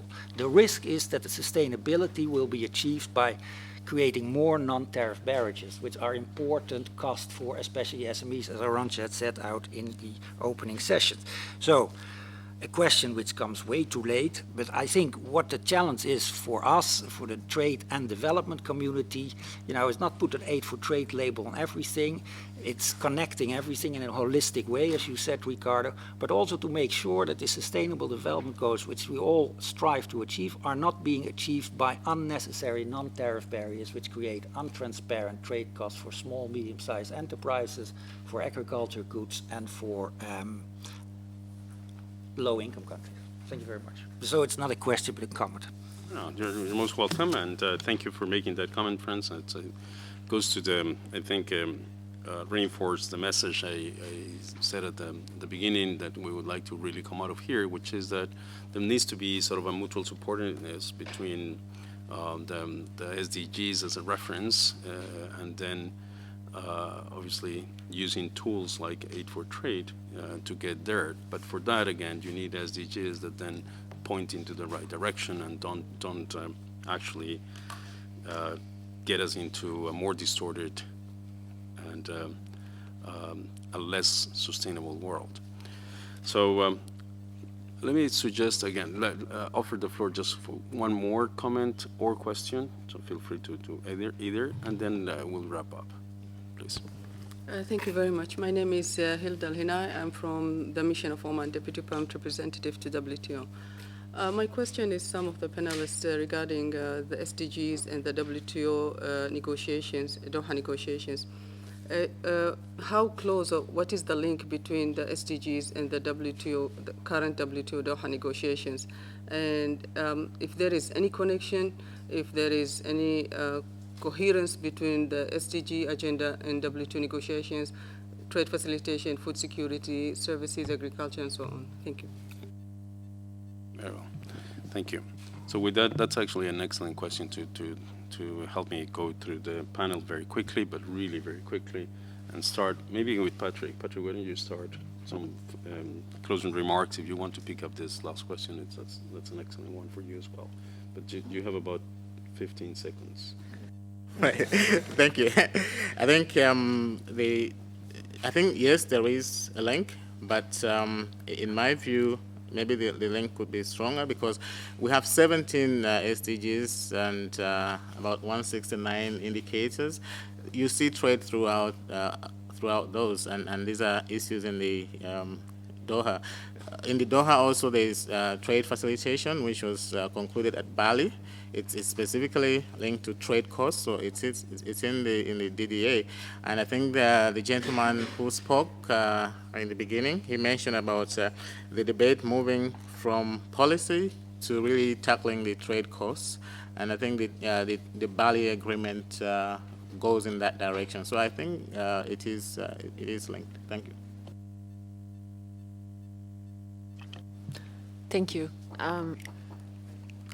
Since I only have 15 seconds, I'll I'll just keep it with one sentence. But I think it's very important that the issues that you just mentioned, not only the trade facilitation, but the other issues on the Doha agenda, are really all being incorporated in the discussion on the SDGs, so that both aid for trade facilitation can help deliver on that agenda. And then I think I just want to conclude with the message that regarding aid for trade, we strongly believe that should really go into that niche of sustainable development, where we really make sure we have the three components that to drive really prosperity for those countries who really need it, and for ISD in particular, the focus on infrastructure will become more and more important, as well as on the financing thereof. Okay, thank you. Stephen. Thanks, Ricardo. So it's become clear that Africa, as a region, has this huge energy infrastructure deficit, and then that is a challenge. But there's also this opportunity, and there is, I would say, a revolution that regional cooperation is deepening, and then we can see now that electricity could be traded across borders, and this is really refreshing. And we need greater investments, the World Bank, the bilateral, multilateral agencies to help invest in the renewable energy in a continent. Thank you. Thanks, Vicky.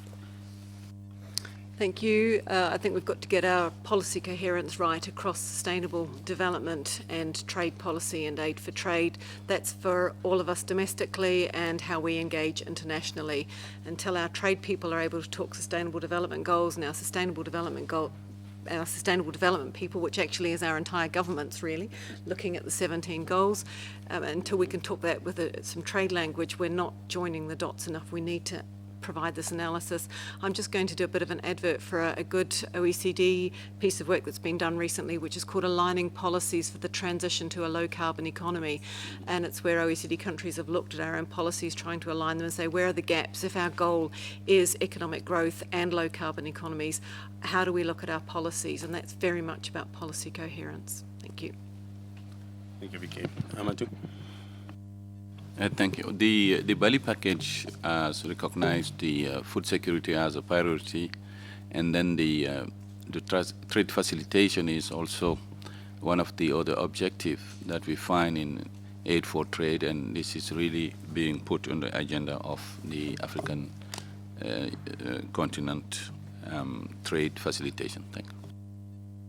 I think it's very appropriate to have Alice sort of last word. I take the last word.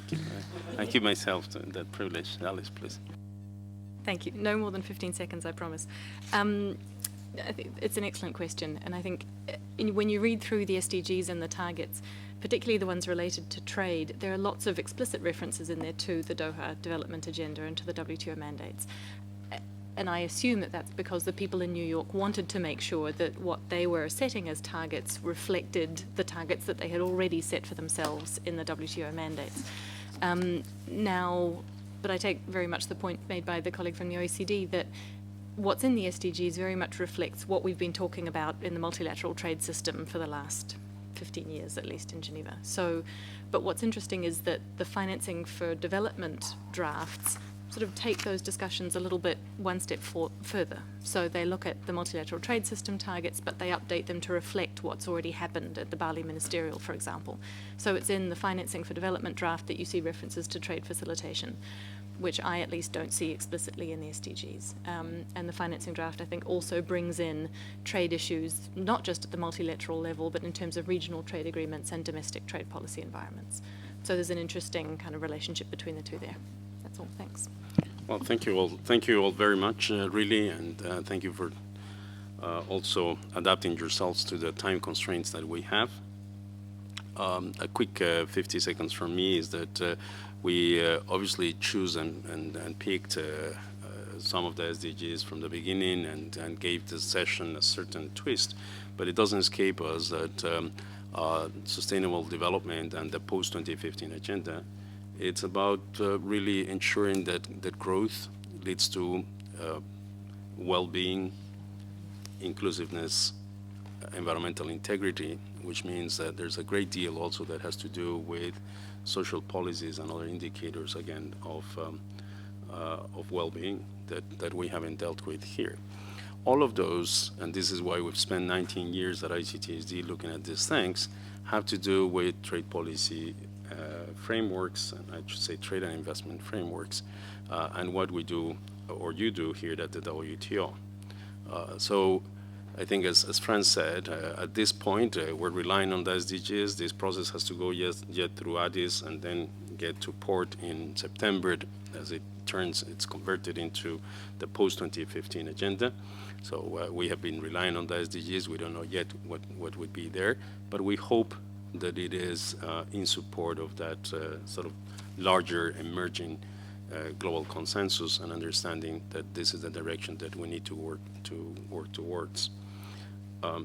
In that respect, again, one of the magics of these exercises, like the post-2015 agenda and the SDGs, is that it provides, again, I use the word reference, but it really gives a sense of direction that it starts percolating all over the place. So as an example, you look at the last ministerial conference of the OECD, or if you look at some of the content in the declaration of the G7 a few weeks back.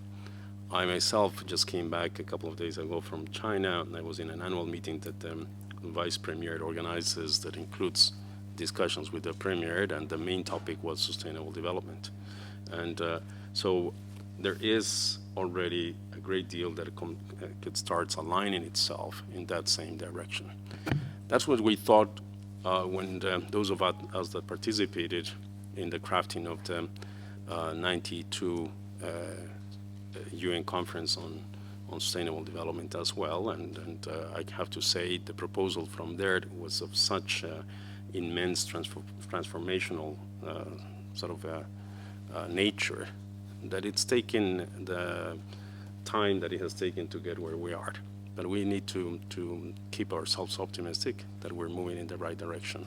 And so again, we will continue to work on these issues and hope that the Aid for Trade agenda, the trade negotiations at the WTO, those negotiations on SDGs and so on, align themselves with that same purpose. Thank you all very much. Thanks again to Ralph, to Sophie, to all of you for participating here, and to the panelists for being with us. Ralph, you want to take a quick comment? Thank you very much, ICTSD and Ricardo and the team. It has been great working with you. As a core organizer in 2013, and this is a follow-up in 2015, Canada is part of this. And I wanted to just explain as well that it's also a partnership. What some of the ideas that came out of a think tank like IISD or an international organization like UNEP, those were then part of the strategic environmental analysis that we ourselves did at CEDA, now a part of our Foreign Affairs and Trade Ministry, in order to set up our Aid for Trade package. And to the African Development Bank partners, it was some of our work together that gave a handbook on integrating gender as well as integrating environment into this Aid for Trade programming.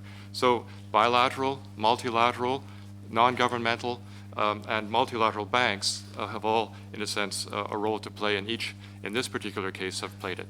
Thank you.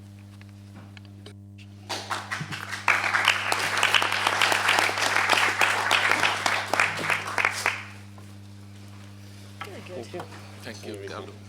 Great, thank you. The work that you've been doing. I'm very, very envious. It's a pretty exciting time, I have to say. Thank you so much.